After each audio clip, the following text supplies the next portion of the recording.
Bundle up, Toronto. A deep freeze bearing down on the city with wind chill values expected to remain in the -20s throughout the day. Good afternoon. A cold warning is in effect for Toronto and the GTA. Environment Canada warning of possible frostbite within minutes if your skin is exposed to the elements. And there is increased concern for vulnerable populations, including people experiencing homelessness in this extreme cold. The city adding additional shelter spaces for those in need of a warm place to go. CTV's Beth Macdonell joins us live from outside one of the city's warming centers. Beth.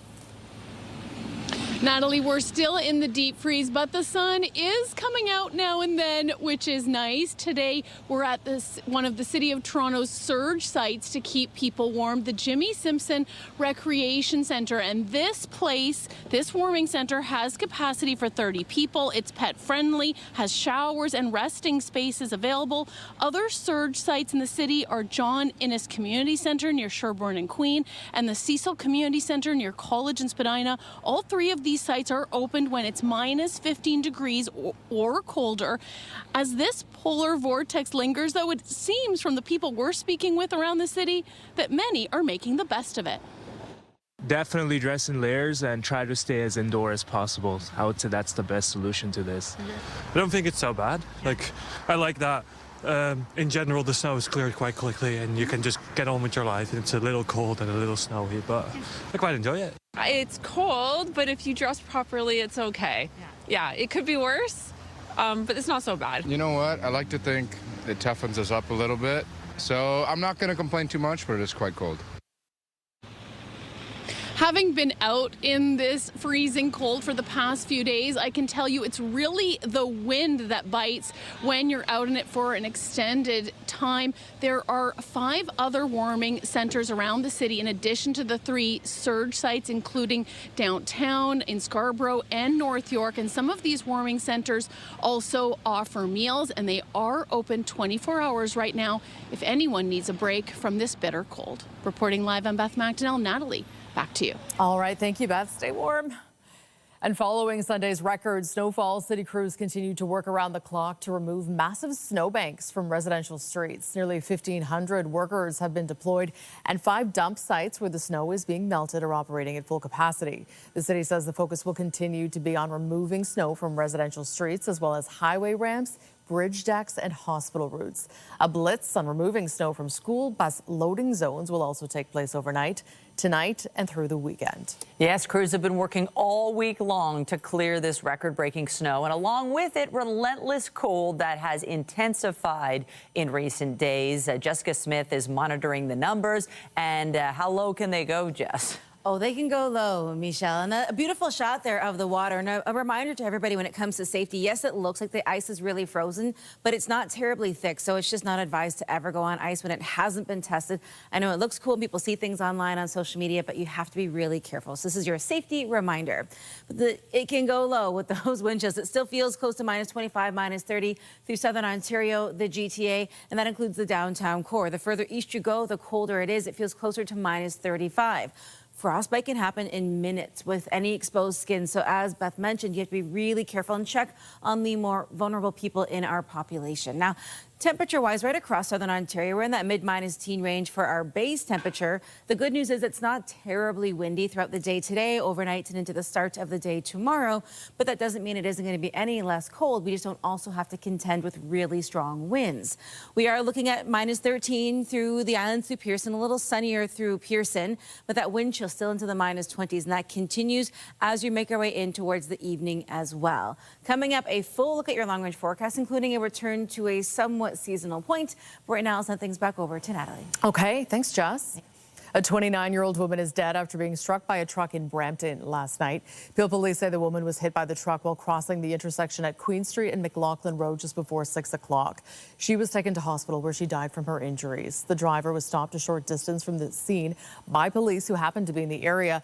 They're working to determine if the driver knew that they had struck someone. Circumstances surrounding the collision are under investigation, and part of that is obviously the question that we have, the investigators in the Major Collision Bureau, are whether or not the driver of that cube van did realize that they had been involved in a collision. The driver of the cube van was stopped by police who happened to be in the area.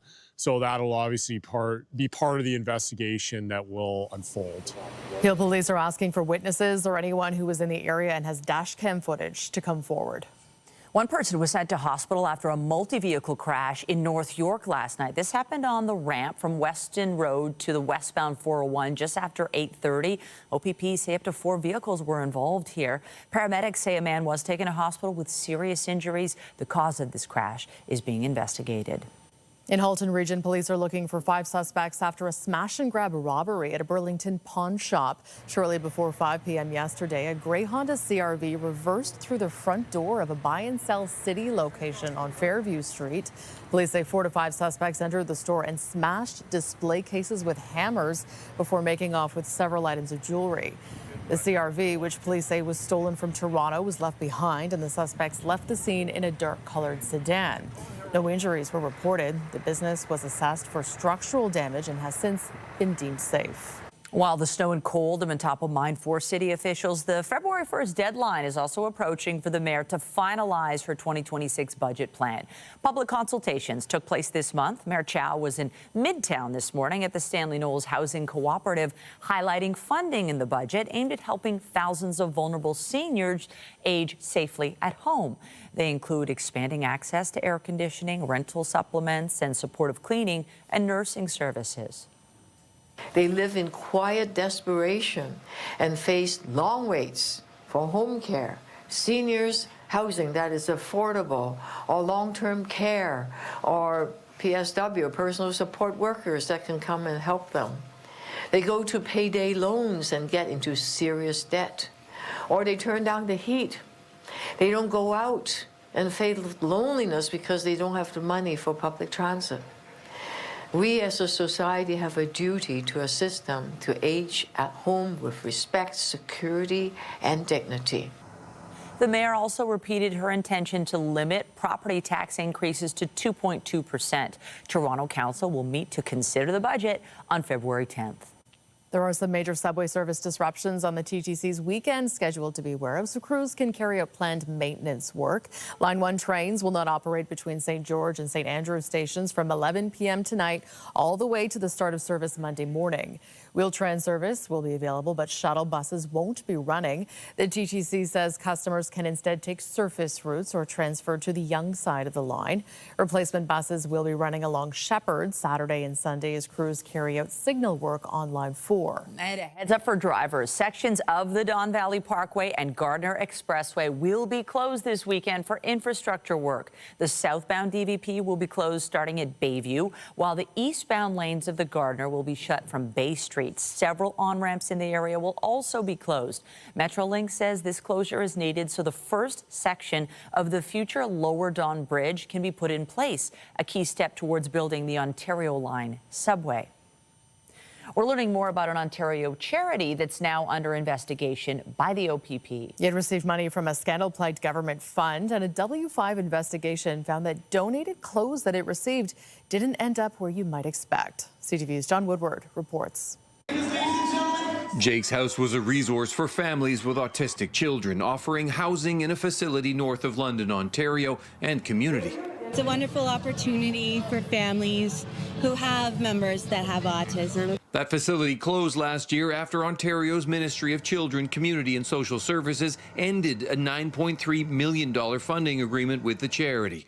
The 27 residents sent packing. I wish we could stay here for another couple of years, but it's really emotional to me. Exactly why that funding was pulled was a mystery then, but this week it emerged that Ontario's Treasury Board Secretariat had conducted an audit and referred its findings to the Ontario Provincial Police, which said in a statement they were looking into transfer payments from the ministry, including finances and contracts. Founders Irenka and David Bodanis didn't return CTV's messages for comment. Last year, the charity's executive director insisted she knew of no good reason to be concerned about its finances. We've done a lot of really good things here at the home, and it's absolutely heartbreaking. At the time, Jake's House was also receiving $3.5 million from Ontario's Controversial Skills Development Fund, the same fund under a microscope by the legislature's Integrity Commissioner, looking into whether Labour Minister David Piccini played favourites while doling out grants to his party's friends and donors. It's the second police investigation into a Skills Development Fund recipient. Jake's House was also featured in a W5 series in 2024, looking into clothing donation bins. Through tracking, W5 found that a company collecting donated clothes on the charity's behalf packaged and sold them in bales, some ending up as far away as North Africa. Ontario's opposition leader accusing the province of failing to do proper due diligence into organizations before committing millions of dollars. A government spokesperson says it acted when its standards weren't met, saying the active investigation into this organization demonstrates that these accountability processes are working. Jake's House had plans to reopen. Now its operations are controlled by a receiver in a process supervised by Ontario's Superior Court. John Woodward, CTV News. Still to come on CTV News at noon, Conservative leader Pierre Poilievre is set to face a leadership vote at his party's convention in Calgary. We'll take you there live in just a few minutes. But first, U.S. President Donald Trump is threatening to impose steep tariffs on Canadian-made aircraft today, claiming airplane certification has unfairly blocked U.S. jet sales in Canada, while singling out industry giant Bombardier. CTV's Kamal Karmali joins us live from the CTV National Newsroom with the latest on this story. Kamal, we've now heard from Bombardier. What did the aircraft manufacturer have to say to this? Yeah, Natalie, Trump's words already having a ripple effect on Bombardier, with shares dropping 9% this morning. And the Canadian aircraft manufacturer now saying that they are talking with the Canadian government in terms of how to respond to these tariff threats against the Canadian aircraft manufacturer. They also said that they hope that this is quickly resolved to avoid significant delays and impact to aircraft traffic and the flying public. Now, this all began when U.S. President Donald Trump said that the threat of slapping a 50% tariff on Canadian aircraft is in response to Canada refusing to certify Gulfstream aircraft, which is manufactured in the United States. He said, "We hereby decertify the Bombardier Global Expresses and all aircraft made in Canada until Gulfstream is fully certified," adding that they are going to charge a 50% tariff on any and all aircraft sold in the United States. Worth noting that a number of Gulfstream jets have been certified to some degree by Transport Canada, so what Trump is claiming isn't the whole truth, according to the company's website. And according to Bloomberg, more than half of Bombardier's global fleet operate in the U.S., with 2/3 of its sales coming from the United States. So it would be a devastating blow to the U.S. If, Natalie, this was to go ahead. And Kamal, does Trump have any authority to decertify aircraft made in Canada? Yeah, it's a great question, and we usually refer to our CTV aviation experts to answer that question. And the short answer they give us is no. This is well beyond Trump's abilities and powers to be able to certify or decertify aircraft. That is up to the U.S. Federal Aviation Administration, or the FAA. Have a listen to what one aviation expert had to say. This is what Trump had to say yesterday, but now we've heard from CTV's aviation expert on whether Trump has the ability to certify or decertify Canadian-made aircraft. Honestly, I don't know where the president's getting his information from. The Canadian aircraft have been certified in the U.S. By the FAA. They hold a current type certificate, and they are certified. The only way that the type certificate can be revoked is if there is a safety issue with the aircraft. There's an ongoing accident investigation. So I don't know where his information is coming from. He cannot just arbitrarily just pull a type certificate off an aircraft.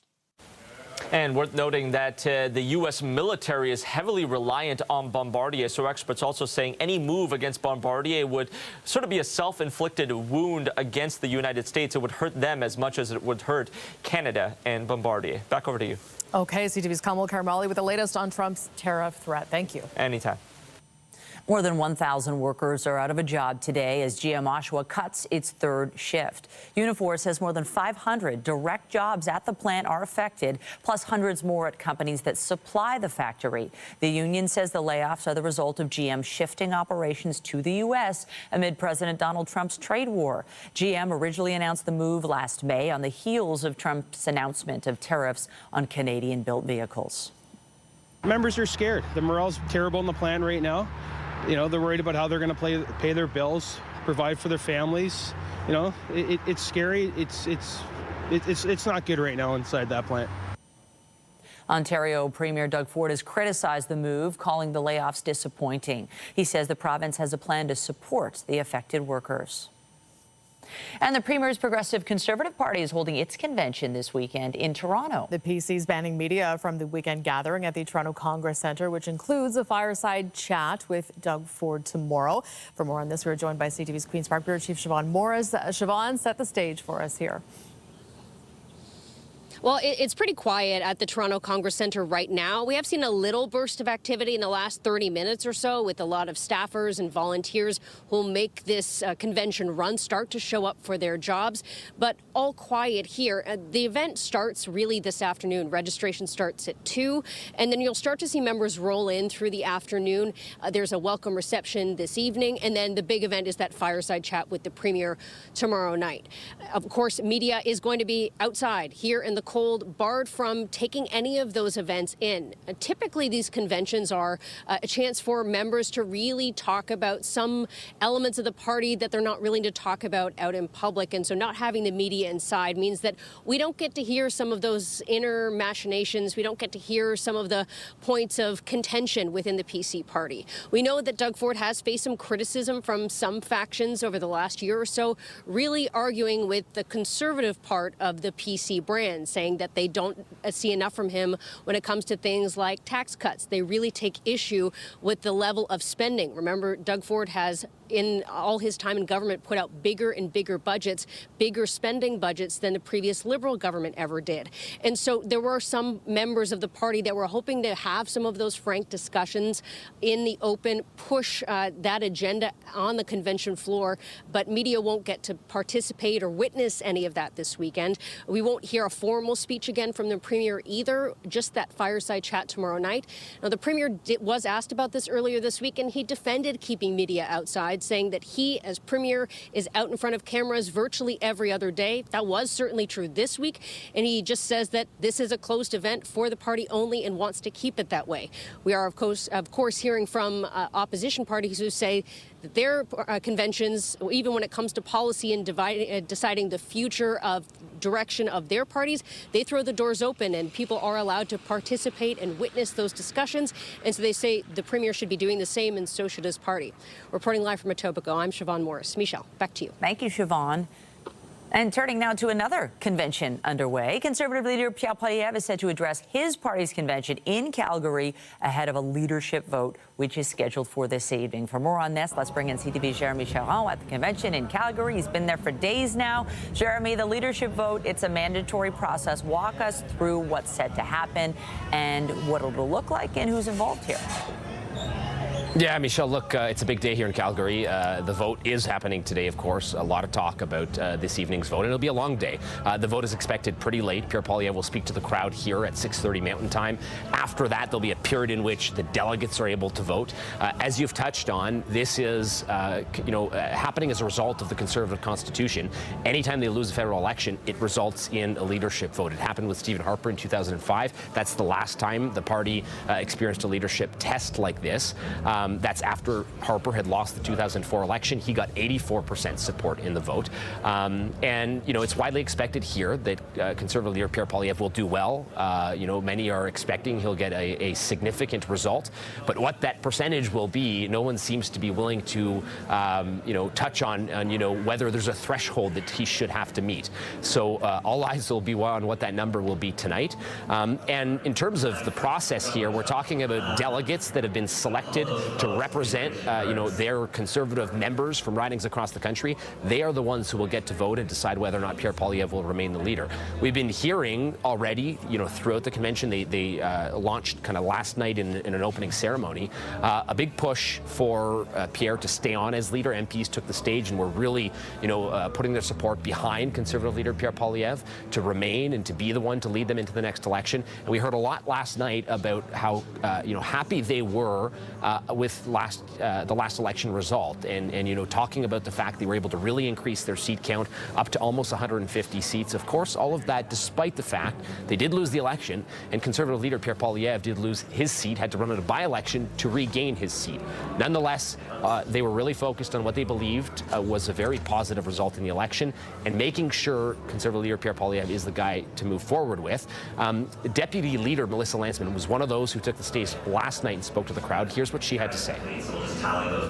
I'm confident that Pierre, as our leader, we will come out this weekend even stronger, even more united, showing Canadians that we're ready to govern and we are ready to restore the promise of Canada. It is time for hope.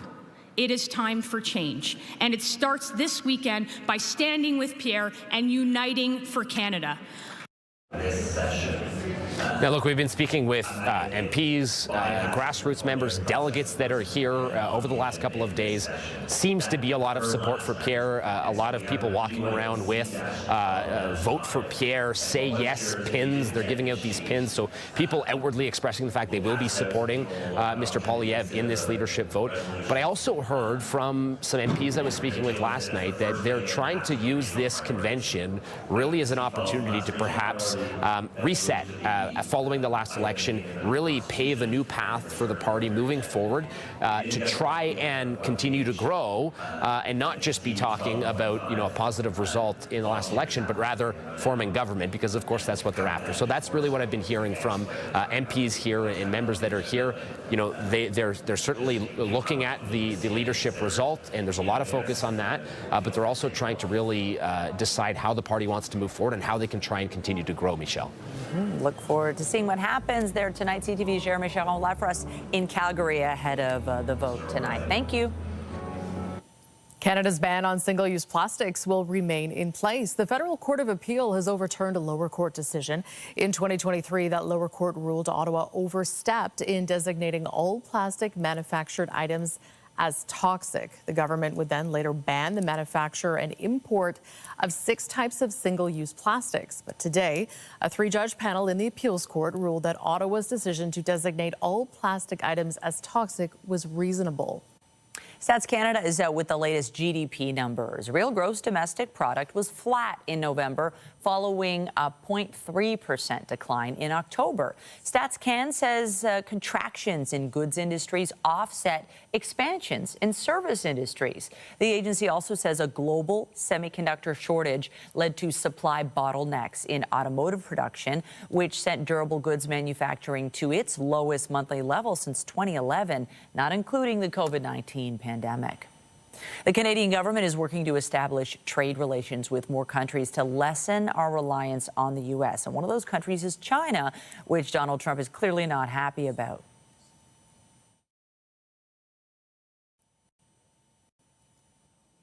Canada is not doing well. They're doing very poorly.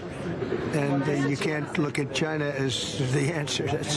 I know China very well. I know President Xi's a friend of mine. I know him very well. But that's a big hurdle to go over when you get Canada. The first thing they're going to do is say you're not allowed to play ice hockey anymore. That's not good. Canada's not going to like that. Prime Minister Carney reached an agreement during his recent visit to Beijing. It allows China to export up to 49,000 electric vehicles a year to Canada at a tariff rate of 6.1%. In return, China reduced its levies on Canadian canola to 15%. A high-profile American journalist has been arrested in connection with an anti-immigration protest in Minnesota. Don Lemon and 3 other people were taken into custody following his coverage of a protest that disrupted a church service in St. Paul on January 18th. He was later arrested by federal agents in Los Angeles, where he had been covering the Grammy Awards. It is unclear what charge or charges Lemon and the others are facing, but his lawyer says he will fight them vigorously. There are new developments in the trial of Luigi Mangione. He will no longer face the death penalty for allegedly fatally shooting the CEO of United Healthcare. The judge presiding over this case has dismissed a murder and weapons charges against the 27-year-old. He stands accused of killing United Healthcare CEO Brian Thompson in December of 2024.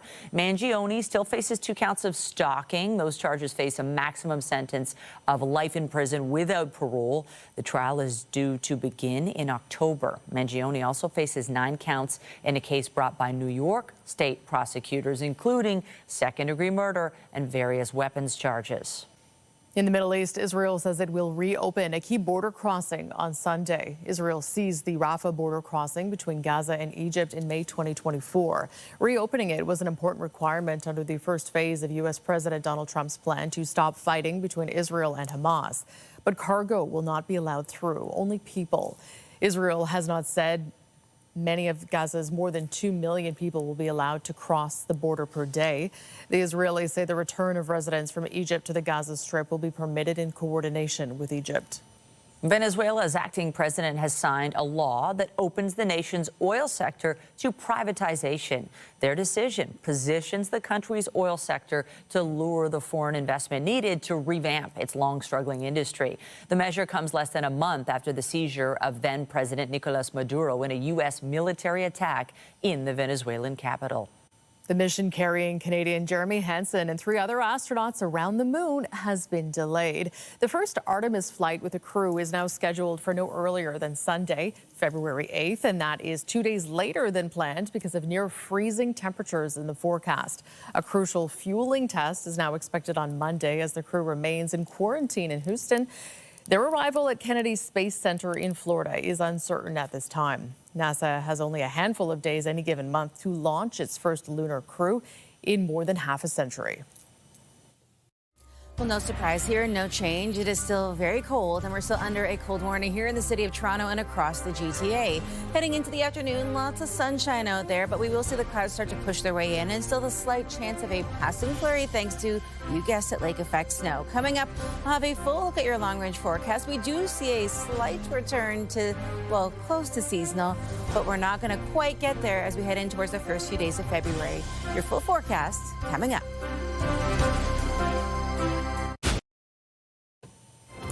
Welcome back. Well, it is a frigid Friday out there. We were just talking about Beth's optimism earlier when she said at least the sun is out, but it sure is cold. It's not doing anything. I noticed, I don't know about at your kids' school today, but there wasn't any lining up. Everybody was just get inside. Straight inside. Yeah, and even if you're bundled up, it still feels cold. It does, and you have to really kind of think about the amount of time you're spending outside. If you want to get active or go skating, maybe limit that time. You don't have to stop all activities, but you really have to consider how cold it is and how quickly frostbite can happen. And even if you're layered up accordingly, it's still a challenge. Weather is brought to you by the Presler Law Firm. Injury lawyers, you don't pay unless they win. Again, as to Beth's point, it is sunny out there, but it ain't warm sunshine. And if you're standing inside, it looks really nice from inside, but it is cold. So consider limiting your time outdoors for yourself, your pets. If you're waiting for transit, there are a number of different apps and things you can use to time it all out so you're not waiting outside for longer than you need to. But it is Friday. We are in the final Friday of January, and things do get a little better as we head in towards February. But those wind chill values between minus 25 and minus 30 almost right across southern Ontario. We've seen a few of them drop out towards Windsor, through Goderich, Owen Sound, and Perry Sound, but for the majority of us, it is still very cold. And even if you're not under a warning, doesn't mean it's warm, it just means you're not in cold warning criteria. Right now we're sitting at minus 13 here in the city. It feels like minus 22. It's feeling like minus 30 in Ottawa, and it feels like minus 28 in North Bay. It's a little better in Windsor, but they're still feeling like minus 15. They're just not in that cold warning criteria anymore. As we head throughout our day today, we'll see a little cloud cover here and there, but overall not too bad. Our daytime high should be around, again, that minus 2 range. We are nowhere near that. Once again, and those wind chill values still into the minus 20s this afternoon. Tonight it is a little better. We'll be at minus 18, feeling like minus 25.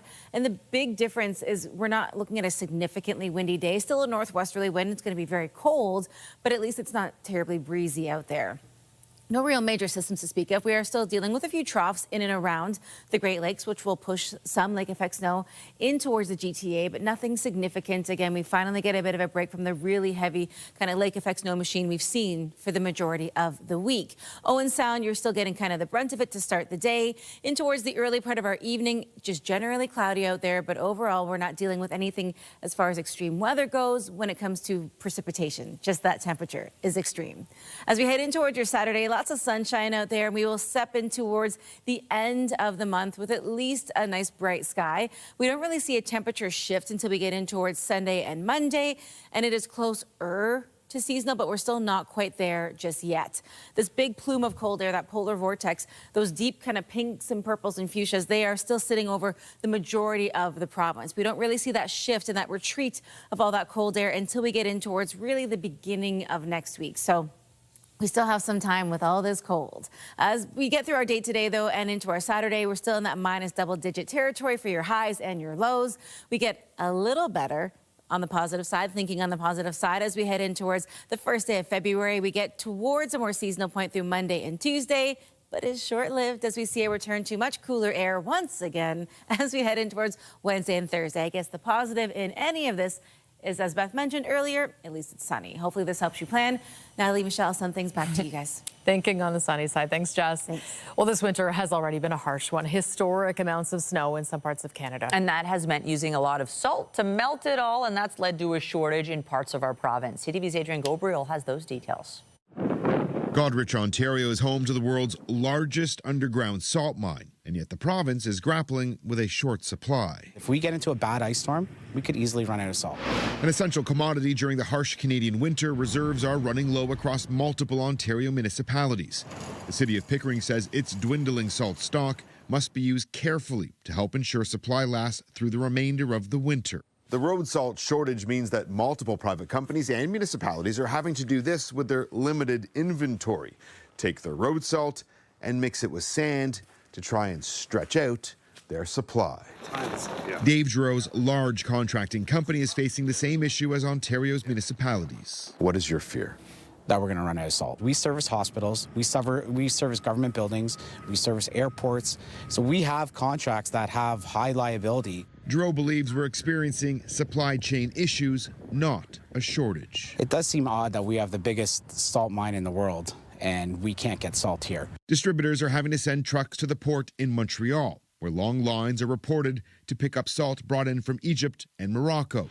In Goderich this week, more than 100 empty trucks line the roads outside of the mine that has the capacity to produce 9 million tons of salt per year. It's owned by Compass Minerals, an American company, and large lake freighters are shipping Canadian salt from the mine to the United States, all while there's a reported shortage in Ontario. I wish the government would intervene. Good morning, everyone. CTV News reached out to Ontario's Premier, whose office didn't respond by our deadline. A statement from Compass Minerals in part reads, "We remain committed to serving all our valued customers in Ontario and all markets that we serve." Some commercial distributors believe that the supply chain issues being experienced this winter are so bad, they're forecasting a continued shortage into next year. Adrian Gobriel, CTV News, Bradford, Ontario.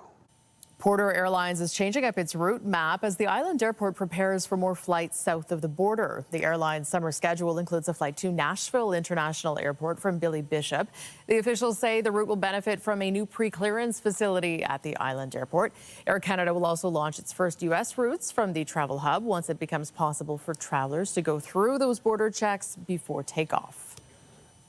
Buying a new vehicle these days is expensive, which is why it's helpful to make yours last as long as you can. A CTV News viewer just set an impressive milestone with his van, which topped more than 1 million kilometers. CTV's Pat Foran has more on how he did it. Marco Intihar of Claremont owns a 2000 Toyota Sienna van. It's been in the family since new and is affectionately known as Betsy. He recently videoed the odometer as it clicked over to 999,999 kilometers, which is the most it can record. 99999 has been achieved. Woo! Let's hear it for Betsy. For Intihar, it was a family goal to hit the million mark. It's unreal. It really is. I think when you do some research, how many vehicles have actually gotten to 1 million kilometers, that aren't big semis or whatever, it's just astounding. Starts up every time first day. We first met Intihar 4 years ago when his van had just clicked over to 930,000 kilometers. Bam! Love it. Transmission level looks good. He says his father believed in following the maintenance schedule closely, especially oil changes. You just got to give her the love. Don't go past your oil changes. Another reason we did the story, it's still on its first drivetrain. It has the original engine and transmission. For the gang, Intihar says his parents put on most of the 1,000,000 kilometers driving to polka festivals all over North America. They would take lots of trips down south, Florida, wherever there was a polka festival, they would go. To get this kind of mileage, Consumer Reports says start with a reliable vehicle and keep it well maintained. Routine maintenance is definitely key to longevity. It costs some time in the shop and money for those maintenance items, but it's generally money and time well spent. Your best bet, follow your owner's manual. All the fluid changes matter, all the filter changes matter, and it does add up, but it is cheaper than repairs down the line. As for Intihar, he says his father would be proud to know Betsy made it to 1,000,000 kilometers. It was just my dad's dream to get to 1,000,000, and it's done. So I think we're going to gracefully put her out to pasture. Toyota should be proud. That's a pretty impressive thing to have accomplished. Pat Foran, CTV News. Still to come, the struggles continue for the Maple Leafs. We'll have more on the Buds' recent losing streak when we return.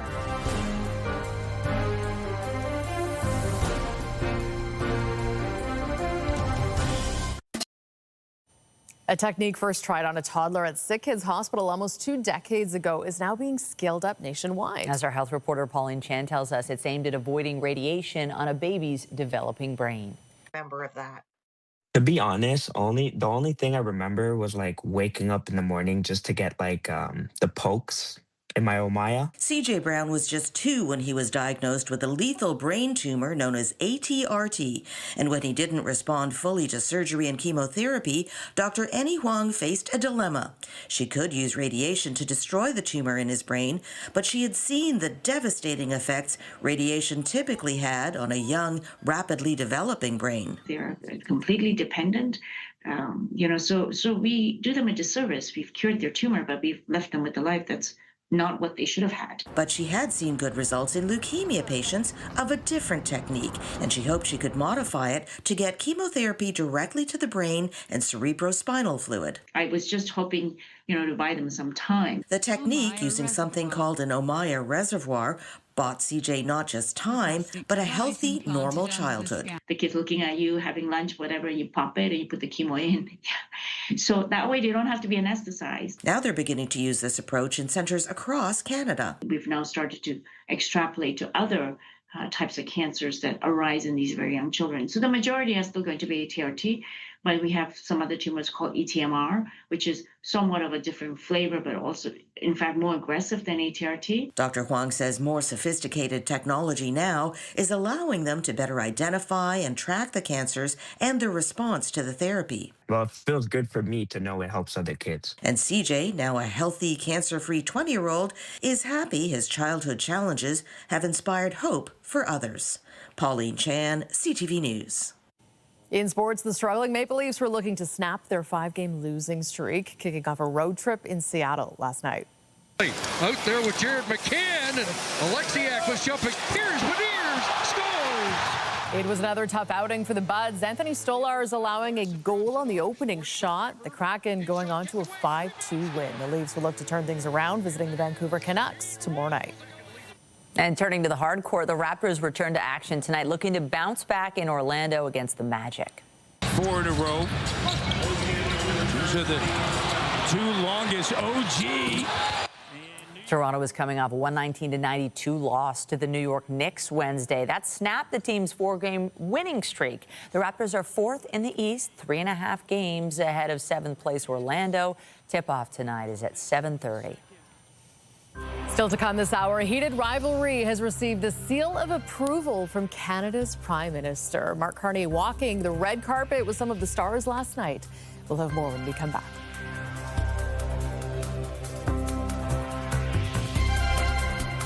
Get Toronto's top stories, breaking news alerts, and watch live. Download the CTV News app. The buzz around the Canadian hit TV series Heated Rivalry isn't cooling down anytime soon. Instead, Canada's Prime Minister went publicly this week praising the viral show. With more on this and other headlines, we're joined live by 99.9 Virgin Radio weekday afternoon host Sam East for a weekly segment Chronically Online. Sam, great to see you on this Friday. Mark Carney met with some of the stars of the show yesterday on that red carpet, and he was treated with a special gift. Yes, so this happened at a gala in Ottawa. There was a red carpet rollout. Shane Hollander, that's his character on the show, aka Hudson Williams, was on the red carpet with our Prime Minister, and this moment happened right here. Look at that. Gifting our Prime Minister one of these rare Canadian fleeces. There's limited quantity, so people have been scrambling to get these. And you can see it's instantaneous, the laughter between them. Everyone's talking about how overnight our Prime Minister and Shane Hollander from Heated Rivalry became besties. So I think a lot of Heated Rivalry fans, Canadian ones in particular, woke up happy on their morning scroll.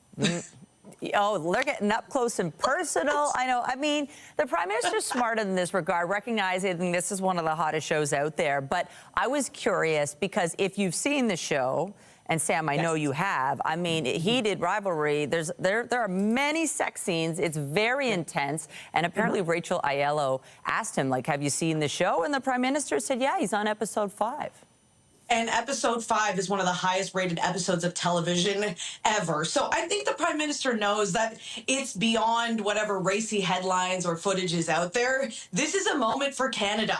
This is big. This is a worldwide phenomenon. And as you said off the top, it's showing no signs of slowing down, of cooling down. So it's smart for the Prime Minister to tap into this. He even called Hudson Williams his new bestie. And you know, it looks like they're getting very close. Hey, I think he loves the fact that, you know, the book was written by a Canadian. It's produced in Canada. The actors are Canadian. So, yes, great moment for Canada. Let's talk about another hot topic because it's so cold out there. The high demand for Harry Styles' residency tickets, already breaking records, but fans, they really want something done about the ticket prices. Well, you know, if you're a Harry Styles fan, I really feel for you because this is residency style, meaning he's not going on the typical world tour that visits, you know, most major cities throughout the world. He wants you to come to him. So Madison Square Garden in particular has 30 shows.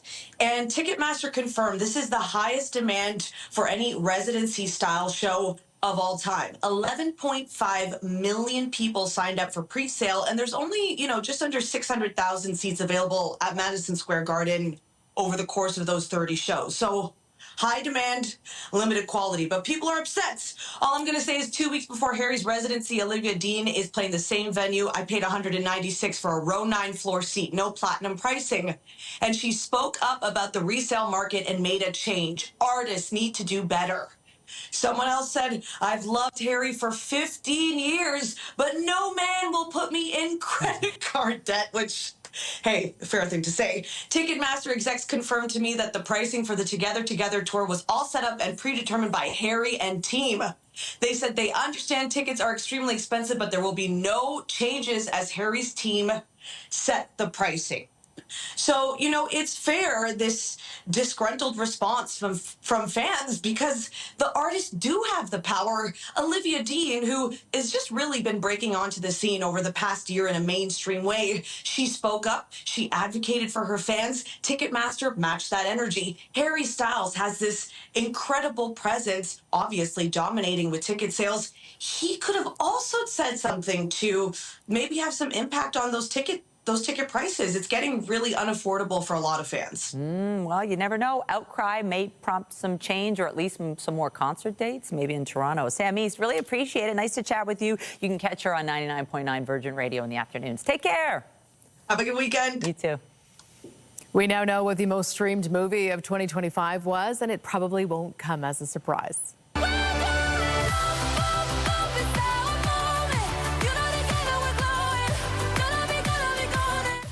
According to ratings from Nielsen, K-pop Demon Hunters was the clear winner for the year, even though it only debuted in June. Looking at figures for just the U.S., the animated fantasy musical was watched for more than 20.6 billion minutes, or around 207 million times. Among other achievements, it's also up for Best Animated Feature and Best Original Song at the Oscars. Coming up, Winterlicious is back. We'll have more on the kickoff to one of the city's largest and most popular culinary events. Stay with us.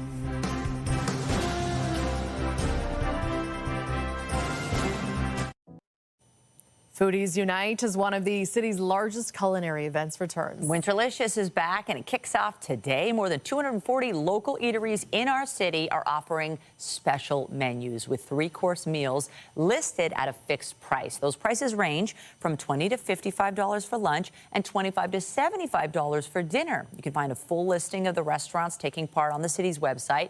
And if you're not looking to brave the cold on this particular Friday, Winterlicious runs through to February 12th. There you go, trying some of the city's hottest restaurants on one of the coldest days. Yeah. Anything indoors really is a great activity for today, but it does get a little better as we head throughout the end of our week, which is today and into the weekend, but we're still not quite really staying at a seasonal point for the foreseeable future, so just plan ahead and plan accordingly. A little light lake effect snow here and there throughout the day right across the GTA, but nothing significant, a dusting at most. It is still very cold, so prompting those cold warnings across a good portion of the Golden Horseshoe in towards London and out through Kingston as well. We are right now sitting at -13, feeling like -22, and it is going to be chilly right through to the end of the day, but at least the wind is light and at least there is some sunshine. We get a little better into the weekend, but not by much. The closest to seasonal we are going to be is Tuesday next week, and that is just for one day. Whew. Well, that's it for us today on CTV News at noon. Remember, you can get Toronto's breaking news all day long on CP24 and our website, ctvnewstoronto.ca. For Jessica Smith and the whole team here, have a pleasant afternoon. I'm Michelle Dubé. I'm Natalie Johnson. Be sure to join us later for CTV News at 5 and 6 o'clock. See you then.